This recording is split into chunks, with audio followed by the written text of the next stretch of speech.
All right, the Mueller probe may be over, but the deep state is not done trying to undermine the Trump administration. Over the weekend, disgraced former FBI director James Comey ripped the Attorney General, Bill Barr, saying the Attorney General was echoing conspiracy theories. That's a joke coming from him. But meanwhile, a Boston Herald columnist points out that James Comey himself, well, he has been a central figure in the biggest conspiracy theory in modern times, namely the Russia hoax. And joining us now with reaction, the Senate Judiciary Committee Chairman, Lindsey Graham. You know, I actually read stuff, and I once read the Nunes report, took the time to read. I read the Grassley-Graham memo. You might be familiar with that one. And it said that the bulk of information in the FISA application in October of 2016 that led directly to the spying of the Trump campaign, then the Trump transition team, then the Trump presidency, was the Hillary phony, unverifiable Russian dossier. And James Comey signed it, and in January 2017 told then candidate Trump in Trump Tower, President-elect Trump, that it's salacious but not verified, the opposite of what he said to the FISA court. That would sound like a crime was perpetrated on the court by James Comey to me, but what do I know? Well, it's not a theory. We know that Comey told the president in a private meeting that I want you to know about the dossier. It's unverified, it's salacious, but I want you to know about it. And that's the same document given to the court beginning in October where they said under oath it was credible and reliable to get a warrant against an American citizen. Those two things don't add up. That's not a conspiracy theory. Those are facts that need to be reconciled. How do you make what they did to Attorney John Dowd, who was just defending himself? Yeah, what do you make of Mueller last week? 9.5 minutes. Everything he said contradicted what he had previously said about the issue of whether or not DOJ policies allows the consideration of an indictment of a sitting president, and that was a factor. But he said just the opposite to 5 other people on 7 other occasions. Well, so this is important. When he met with Barr personally weeks before the report was given out, he told Barr, I can't decide about obstruction. I'm going to let you do it. But I did not make my decision based on DOJ policy. You can't indict a sitting president.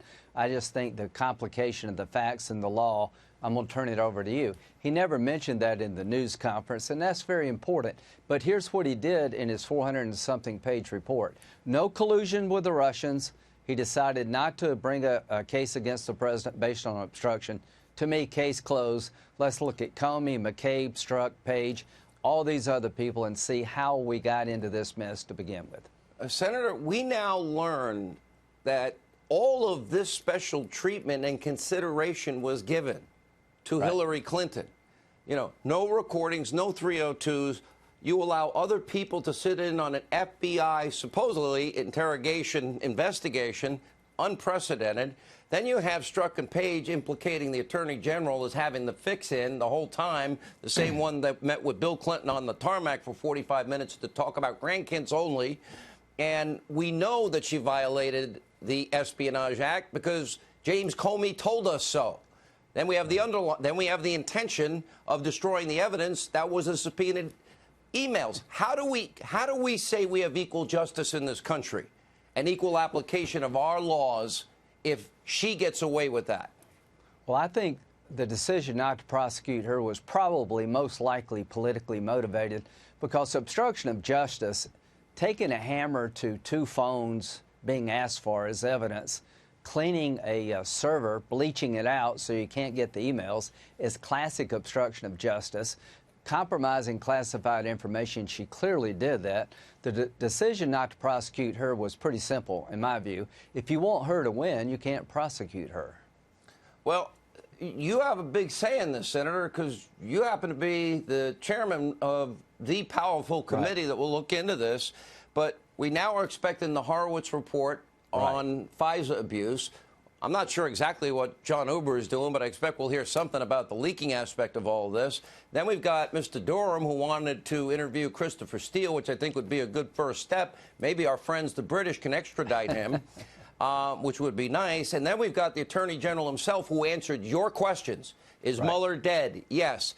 Are you concerned about the Hillary investigation? Yes. Are you concerned about FISA abuse? Yes. Are you concerned about intel abuse? Yes. What should happen in your view going from here? So Horowitz will issue his report about the FISA warrant process. I will take their report to see if we need to change our laws to make sure it never happens again. Durham's going to look at all these caster characters to see if they broke the law. And Barr is going to make sure the DOJ is reformed so it's never abused in this way in the future. My job is to have oversight, to change the laws, to protect the country from abuse in the future. Durham is looking at criminality, and Barr is sitting on top of all of that. We're going to get to the bottom of it for the good of the country, because at the end of the day, you can't have people enforcing the law take it in their own hands for political purposes.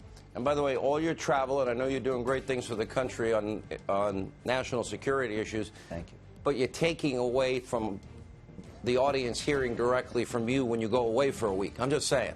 Not that I have any influence. Can I say one thing about the border? Yes, President Trump is right to do whatever is necessary to stop the disaster at the border. It's not a crisis. It is a complete disaster. And Mexico can do better. They should do better. And I support the president in any way possible to get Mexico to do better. And I'm going to have a vote on my bill to close the asylum loophole and the unaccompanied minors in 2 weeks. Count me in. Thank you, Senator. Good to see you.